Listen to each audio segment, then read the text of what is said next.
এখন সফর শুরু করার আগে ঈসা আলাইহিস সালাম কিছু জরুরি কাপড় চোপড়, আসবাব সামগ্রী এগুলো একত্র করে একটা থলি ব্যাগের মধ্যে দিলেন। খাদেম এগুলো হাতে নিলেন।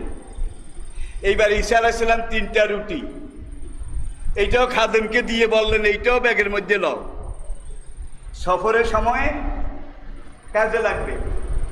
খাদেম ব্যাগের মধ্যে লয়, কিন্তু গুনে দেখে যে রুটি 3টা।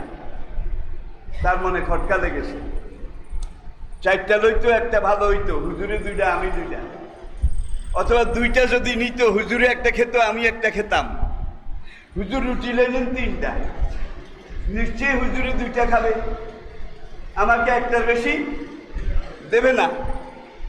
এখন ঈসা আলাইহিস সালামের পিছনে পিছনে হাঁটে, কিন্তু মনে মনে শুধু রুটি 3টা, রুটি 3টা, রুটি 3টা, ভাগে মিলে না, ভাগে মিলে না। সাইকোলজিক্যালি মানসিকভাবে সে একবার অসুস্থ হয়ে গেছে। রুটি 3টা, যেতে যেতে যেতে দূর, বহু দূর যাওয়ার পরে কয়েক জায়গায় ঈসা আলাইহিস সালাম থামলেন।